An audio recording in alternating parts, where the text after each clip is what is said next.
Hello, welcome to another week. So this is the second half of the story The Giant's Necklace by Michael Morpurgo. Thank you for sending in your work last week about the first half. I enjoyed reading your answers, and particularly those of you that sent in your predictions about what will happen next, and we will find out. So this is a reading of the second half of the story and the questions to go with it.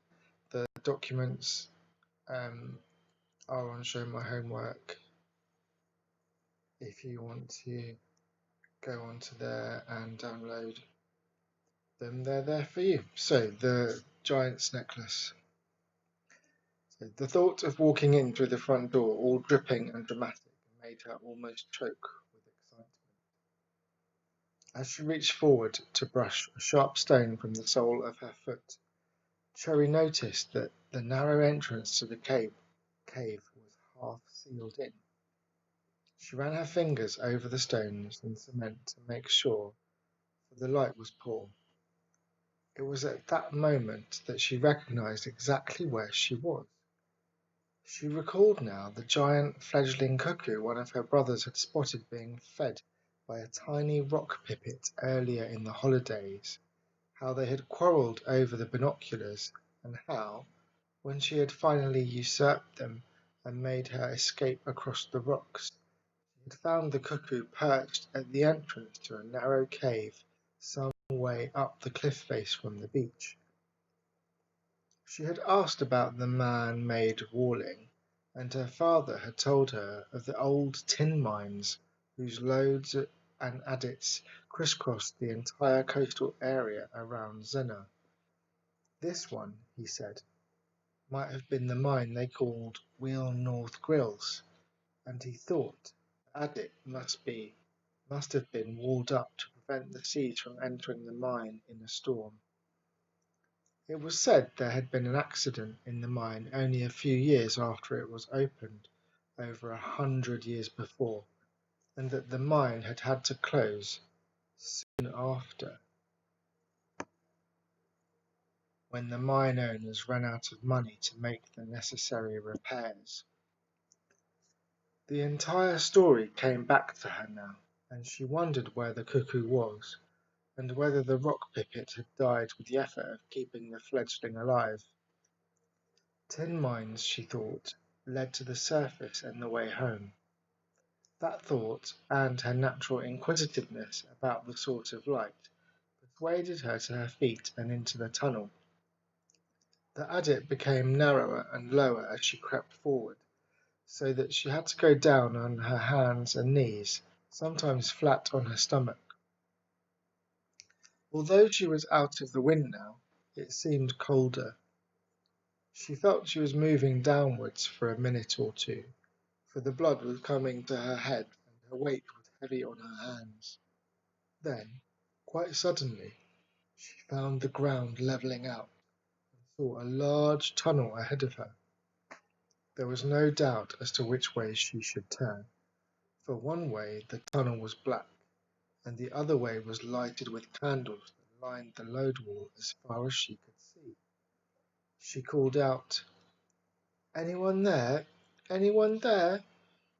She paused to listen for the reply, but all she could hear now was the muffled roar of the sea and the continuous echoing of dripping water. The tunnel widened now, and she found she could walk upright again, but her feet hurt against the stone, and so she moved slowly,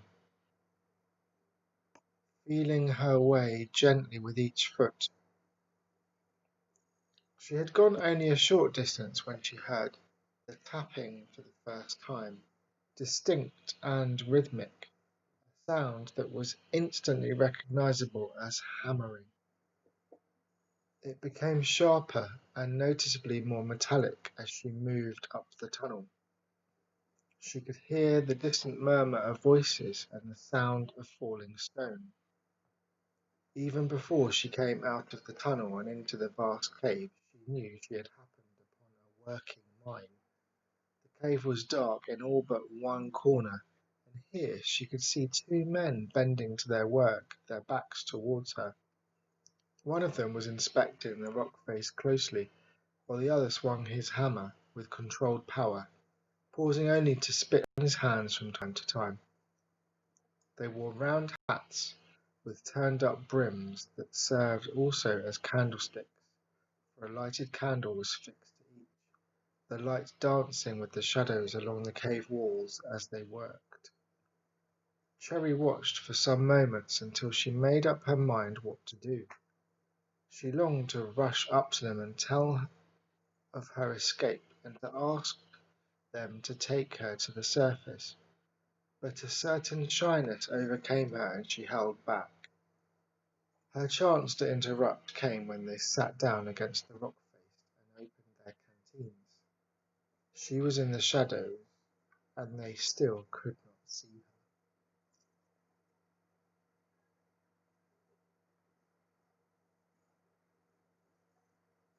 "Tea looks cold again," one of them said gruffly. "'Tis always cold. I'm sure she makes it with cold water." "Oh, stop your moaning, father," said the other, a younger voice, Cherry felt. "She does her best. She's 5 little ones to look after and precious little to do it on. She does her best. You mustn't keep on at her so. It upsets her. She does her best." "So she does, lad, so she does. And so for that matter do I, but that don't stop her moaning at me, and it'll not stop me moaning at her. If we didn't moan at each other, lad, we'd have precious little else to talk about, that's a fact. She expects it of me, lad, and I expects it of her." "Excuse me," Cherry said tentatively. She felt she had eavesdropped for long enough. She approached them slowly. "Excuse me, but I've got a bit lost. I climbed the cliff, you see, because I was cut off from the cove. I was trying to get back, but I couldn't, and I saw this light, and so I climbed up. I want to get home, and I wondered if you could help me get to the top." "Top?" said the older one, peering into the dark. "Come closer, lad, where we can see you." "She's not a lad, father. Are you blind? Can you not see 'tis a filly? 'Tis a young filly all wet through from the sea." "Come," the young man said, standing up and beckoning Cherry in. "Don't be afeard, little girl. We shan't harm you. Come on, you can have some of my tea if you like." They spoke their words in a manner Cherry had never heard before.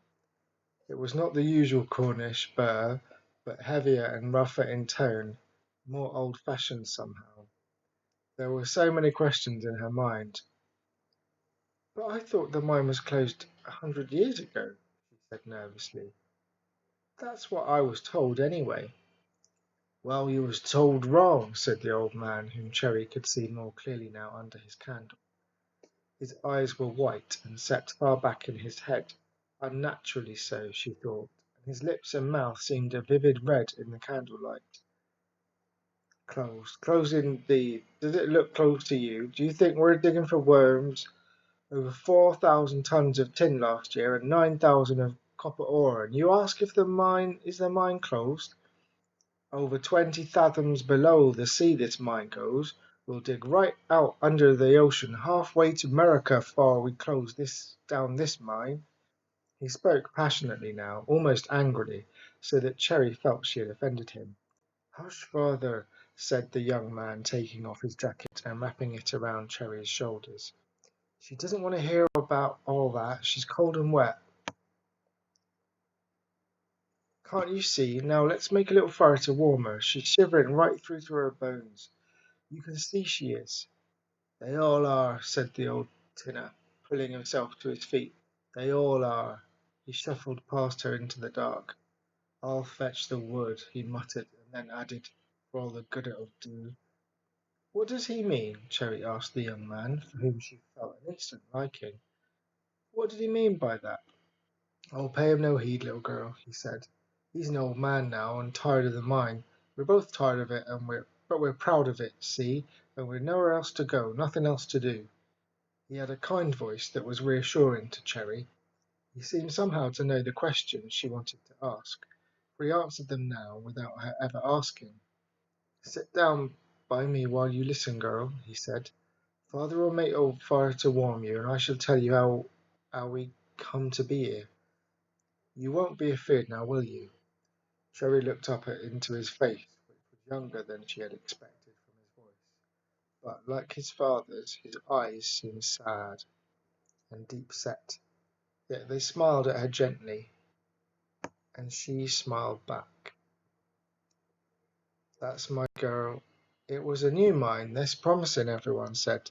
The best tin in Cornwall, and that means the best tin in the world. 1865 it started up, and they were looking for tinners, and so father found a cottage down by Treville and came to work here. I was already 14, so I joined him down the mine. We prospered, and the mine prospered to start with. Mother and the little children had full bellies, and there was talk of sinking a fresh shaft. Times were good and promised to be better. Cherry sat transfixed as the story of the disaster unfolded. She heard how they had been trapped by a fall of rock, about how they had worked to pull them away, but behind every rock was another rock and another rock. She heard how they had never even heard any sound of rescue. They had died, he said, in 2 days or so, because the air was bad and because there was too little of it. Father has never accepted it. He still thinks he's alive, that he goes home to mother and little children each evening, but he's dead, just like me. I can't tell him though, for he'd not understand, and it'll break his heart if he ever knew. So you aren't real? I'm just imagining all of this. You're just a dream. No dream, my girl, said the young man, laughing out loud. No more'n we're imagining you. We're real right enough, but we're dead and have been for 100 years or more. Ghost spirits, that's what living folk call us. Come to think of it, that's what I called us when I was alive. Cherry was on her feet suddenly and backing away. No need to be afeard, little girl, said the young man, holding out his hand towards her. We won't harm you. No one can harm you, not now. Look, he's started the fire already. Come over and warm yourself. Come, it'll be all right, girl. We'll look after you. We'll help you. But I want to go home, Cherry said, feeling the panic rising to her voice and trying to control it. I know you're kind, but I want to go home. My mother will be worried about me. They'll be out looking for me. Your light saved my life, and I want to thank you. But I must go, else they'll worry themselves sick. I know they will. You going back home? The young man asked, and then he nodded. I suppose you'll want to see your family again. Of course I am, said Cherry, perplexed by the question. Of course I do. 'Tis a pity, he said sadly. Everyone passes through and no one stays. They all want to go home. But then so do I. You want me to guide you to the surface, I suppose? I'm not the first then, Cherry said. There's been others climb up into the mine to escape from the sea. You've saved lots of people. A few, said the tinner, nodding. A few. You're a kind person, Cherry said, warming to the sadness in the young man's voice. I never thought ghosts would be kind. We're just people who've passed on, replied the young man, taking her elbow and leading her towards the fire. There's nice people and there's nasty people. It's the same if you're alive or you're dead. You're a nice person. I can tell that, even though I haven't known you for long. I'm sad because I should like to be alive again with my friends and go rabbiting or blackberrying up in the chapel near Treville like I used to. The sun always seemed to be shining then. After it happened, I used to go up to the surface and move amongst the people in the village. I went often to see my family, but if I spoke to them, they never seemed to hear me. And of course, they can't see you. You can see them, but they can't see you. That's the worst of it. So I don't go up much now, just to collect wood for the fire and a bit of food now and then. I stay down here with father in the mine and we work away day after day. Time to time, someone like you comes up the tunnel from the sea and lightens our darkness. I shall be sad when you go. The old man was hunched over the fire, rubbing his hands and holding them out over the feet. Not often we have a fire, he said, his voice more sprightly now. Only on special occasions, birthdays of course. We always have a fire on birthdays back at the cottage. Mother's next. You don't know her. She's my only daughter. She'll be 8 on September 10th. She's been poorly, you know. Her lungs, that's what the doctor said. He sighed deeply. It is dreadful damp in the cottage. It is well nigh impossible to keep it out. There was a tremor in the old man's voice that betrayed his emotion. He looked up at Cherry, and she could see the tears in his eyes. She looks a bit like you, my dear, raven-haired and as pretty as a picture, but not so tall, not so tall. Come closer, my dear, you'll be warmer that way. Cherry sat with them by the fire till it died away to nothing. She longed to go, to get home amongst the living, but the old man talked on of his family in their little one-roomed cottage, with a ladder to the bedroom, where they all huddled together for warmth, of his friends that used to meet in the Tinner's Arms every evening. There were tales of wrecking and smuggling, and all the while the young man sat silent until there was a lull in the story. "Father," he said, "I think our little friend would like to go home now. Shall I take her up as I usually do?" The old man nodded and waved his hand in dismissal. "Come back and see us sometime if you've a mind to," he said, and then put his face in his hands. "Good-bye," said Cherry. "Thank you for the fire and for helping me. I won't forget you." But the old man never replied. The journey through the mine was long and difficult. She held fast to the young tinner's waist as they walked silently through the dark tunnels, stopping every now and then to climb a ladder to the lode until finally they could look up the shaft above them and see the daylight. "It's dawn," said the young man, looking up. "I'll be back in time for breakfast," said Cherry, setting her foot on the ladder. "You'll remember me?" the young tinner asked, and Cherry nodded, unable to speak through her tears. She felt a strange affinity with him and his father. "If you should ever need me, come back again. You may need me, and I shall be here. I go nowhere else." "Thank you," said Cherry. "I won't forget. I doubt anyone is going to believe me when I tell them about you. No one believes in ghosts, not up there." "I doubt it too. Be happy, little friend," he said, and he was gone back into the tunnel. Cherry waited until the light from the candle in his hat had vanished, and then turned eagerly to the ladder and began to climb up towards the light. She found herself in a place she knew well, high on the moor by the Zennor Quoit. She stood by the ruined mine workings and looked down at the sleeping village shrouded in mist and the calm blue sea beyond. The storm had passed, and there was scarcely a breath of wind even on the moor. It was only a 10 minutes' walk down through the bracken, across the road by the Eagle's Nest, and down the farm track to the cottage where her family would be waiting. She began to run, but the clothes were still heavy and wet, and she was soon reduced to a fast walk. All the while she was determining where she would begin her story, wondering how much they would believe. At the top of the lane she stopped to consider how best to make her entrance.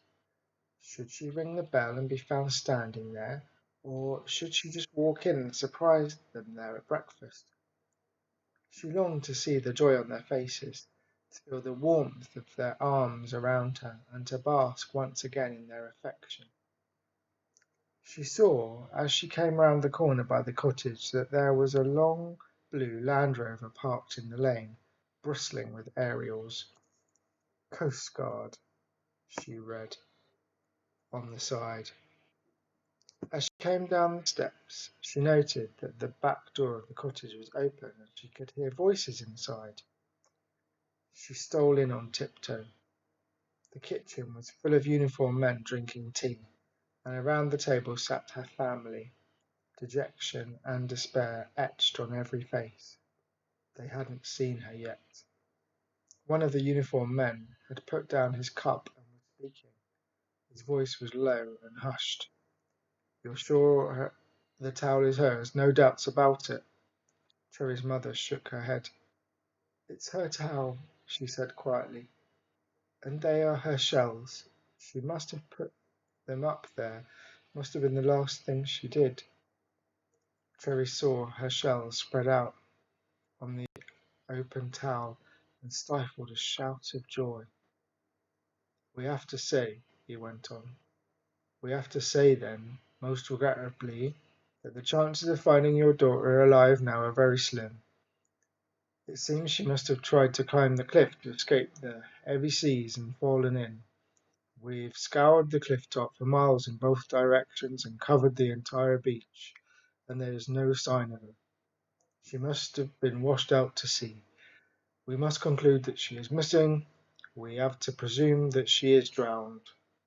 Cherry could listen no longer, but burst into the room, shouting, "I'm home! I'm home! Look at me! I'm not drowned at all! I'm here! I'm home!" The tears were running down her face, but no one in the room even turned to look in her direction. Her brothers cried openly, one of them clutching the giant's necklace. "But it's me!" she shouted again. "Me! Can't you see? It's me, and I've come back. I'm all right. Look at me." But no one did, and no one heard. The giant's necklace lay spread out on the table. "So she'll never finish it after all," said her mother softly. "Poor Cherry, poor dear Cherry." And in that one moment Cherry knew and understood that she was right, that she would never finish her necklace, that she belonged no longer with the living, but had passed on beyond. So that is the end of the story. So those of you that had the happy endings, unfortunately, we've got a very sad ending where Cherry did not make it home alive. So we have the story here, and these are the questions. So again, we've got a number of questions for each page. So page 15, question 1. How does Cherry think her family are feeling? How do you know? Question 2. Where is Cherry? And 3. Why had the mine closed? So page 16, question 4. How would Cherry feel seeing the candlelight? Page 17.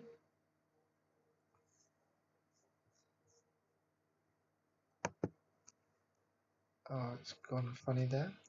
Page 17, question 5. What is unusual about the workers' hats and why? And 6. Why might Cherry have felt shy? Page 18. What is the relationship between the two men? And what can you tell about the men from the way they speak? Page 19, question 9. Is the mine successful? Explain why it is or isn't. Page 20, question 10. Are the father and son kind to Cherry? Explain how they are or aren't. Page 21, question 11. How had the father and son died? And 12. Why had the father never accepted he was dead? Page 22, question 13. How does Cherry feel about being with ghosts? Explain. Page 23, question 14. Does the son like being a ghost? Explain. Page 24, question 15. How does the father feel about being a ghost? Explain. Page 25, question 16. How do you know that the father likes Cherry? Page 26, question 17. Why did Cherry run? And page 27.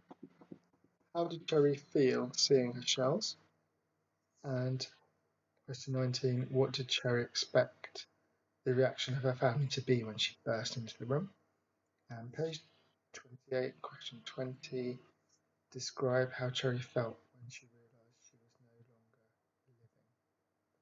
living. Okay, so the answers are there for you if you get stuck, but they'll be there for you to mark it in a session later in the week. So, I hope you enjoyed the story, and I hope you got a taste. If you haven't read any Michael Morpurgo, good writer he is, and have a look for some of his work. Thank you very much. Have a good week.